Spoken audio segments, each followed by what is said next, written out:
80 elephants are already running at full speed, the ground shaking under 12 tons of muscle and bone, straight at a wall of Roman soldiers, packed so tight there shouldn't be a way through. Except there is. Long, straight lanes cut clean through the formation, wide enough to walk a horse through, and the elephants, panicking, deafened by trumpets blaring from every direction, funnel straight into the empty space instead of the men. Nobody built a wall like this by accident. Somewhere behind the third line, a 34-year-old Roman general watches his own trap work exactly the way he designed it. And here's the crazy part. He didn't invent a single piece of it. He copied it. 14 years earlier, that same general was a 20-year-old nobody named Scipio, standing in the middle of the worst defeat in Roman history.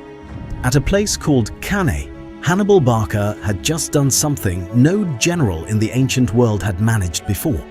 He surrounded and wiped out a Roman army twice the size of his own, 67,000 men dead or captured in a single afternoon, the field so packed with bodies that survivors said you could barely find open ground to run through. Scipio survived. He watched Rome's finest soldiers get boxed in from every side and cut down where they stood, and while half the Senate was ready to write off the war completely, Scipio walked away with one thought stuck in his head. Not fear, curiosity. He wanted to know exactly how Hannibal had done it, move by move, so it could never happen to Rome again. Nobody in Rome had ever beaten Hannibal. Scipio decided he'd figure out how by becoming him. Rome sent him to Spain in 210 BC, mostly because nobody senior wanted the job. Hannibal's brothers had already killed Scipio's own father and uncle there, and every experienced commander in Rome considered the posting a death sentence. Scipio took it anyway, and for the next 4 years he ran a private education in Hannibal's own playbook. At a battle called Becula, he found Hannibal's brother Hasdrubal dug into high ground behind a river, the kind of position that was supposed to be unapproachable, steep slopes on both sides, Roman soldiers already gasping from the climb before they'd thrown a single spear. Scipio didn't do what Roman generals always did and just charged straight up the middle into a wall of javelins. He split his force in the dust and noise of the advance, sent half up each flank while the center held everyone's attention, and folded the Carthaginian line in on itself the exact way Hannibal had done to Rome years before. Hasdrubal escaped down the far side of the hill with what was left of his men, but the tactic worked, and here's what mattered more. It worked because Scipio had built it by watching Hannibal's own battles, like game film, move by move, until he could run the play himself. 2 years later at Ilipa, he went further. On the morning of the battle, with both armies already dressed and waiting under the African sun, he flipped the entire Roman formation inside out. Instead of putting his strongest men in the center like every Roman army before him, he put them on the flanks and let his weakest troops hold the middle. The Carthaginians barely looked before falling into the same lineup they'd used every day that week. What hit them instead was a trap closing from both sides at once. The same move Hannibal used to wipe out a Roman army at Cannae now aimed at Hannibal's own family. Out of an army of more than 50,000 men, only a few thousand made it out. Spain was gone for Carthage, and the general who took it from them had done it by turning Hannibal's own genius into a weapon against the people who taught it to him. Here's what nobody puts in the same sentence. The army Scipio brought to finish Hannibal was made almost entirely of the same men who ran from him at Cannae, the ones Rome had branded cowards and never let forget it. That's the redemption most people don't know was even on the table. If you're not subscribed yet, this is exactly the kind of angle we dig up every week. Back to Africa, 204 BC. Scipio didn't wait for permission to end the war his way. The Senate refused him troops for an invasion of Africa, so he raised his own army out of volunteers, and the men who showed up were the disgraced survivors of Cannae, soldiers who'd spent 14 years as second-class citizens for the crime of staying alive. They wanted Hannibal dead more than anyone in Rome did. Scipio landed in North Africa in 204 BC with that army, and he didn't fight fair. He waited until the middle of the night, then sent his men into 2 enemy camps built almost entirely out of dry reed and timber.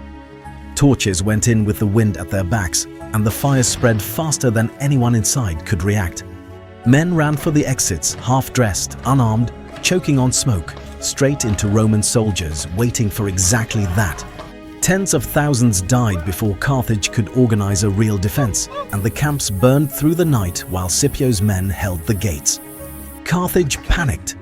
They did the one thing that could still save them. They called Hannibal home from Italy, pulling him out of the war he'd spent 16 years trying to win. He'd never lost a major battle in that time, not once. He arrived in Africa in 203 BC to find a country he barely recognized, and an enemy general who'd spent a decade and a half becoming a mirror of him. The two men met face to face before the battle, alone on the open ground between both camps, and Hannibal offered peace. Scipio said no. Both sides brought everything they had to a plain near a town called Zama, and Hannibal opened with the same weapon he'd used to terrify Rome for years: 80 war elephants, aimed straight at the Roman line. That's the charge you already saw. That's the wall with the gaps built in on purpose. That's the moment 14 years of studying an enemy turns into the plan that ends him. If you're watching this and you haven't subscribed, this is the kind of story we tell every week. Now, back to the battlefield. The elephants that survive the corridors don't stop running. They crash backward into their own cavalry, and Scipio's Roman and Numidian horsemen, outnumbering Hannibal's for the first time in the entire war, chase the wreckage clean off the field. What's left is infantry against infantry, and for a while it's brutal and even. Shields lock together, men shove and stab at whatever's in front of them, and the ground turns slick and churned under thousands of feet. Neither side gives an inch. Hannibal's final line hasn't moved yet. It's his veterans, the same soldiers who marched with him over the Alps 16 years earlier and never lost a fight, standing fresh while everyone else on that field is bleeding and exhausted. Scipio's front lines are torn up and gasping, barely standing after two lines of Carthaginian infantry already ground them down. Then, in the distance, dust rises. It's the cavalry finally circling back after chasing down what was left of the Carthaginian horsemen, and they don't stop at the flanks.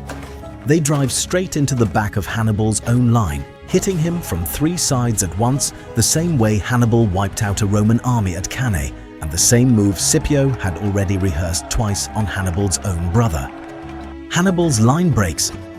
20,000 Carthaginian soldiers die on that plain in a single afternoon, and the ground where they made their last stand is packed so thick with bodies that the Romans have a harder time walking through it than they did fighting through it. Roman losses come in under 2,000. Hannibal escapes with a handful of men, but the war is over and everyone on that field knows it. Carthage surrenders completely. They lose their fleet, their overseas territory, and 50 years of payments to Rome. Hannibal, the man who was never beaten in the field for 16 straight years, loses the only battle that ever mattered to a plan built entirely out of his own ideas. Hannibal spends the rest of his life running. Rome never stops hunting him, and nearly 20 years later, cornered in a small kingdom with no way out, he opens a hidden compartment in his own ring, a dose of poison he'd carried for exactly this moment, and drinks, rather than let Roman soldiers drag him back in chains.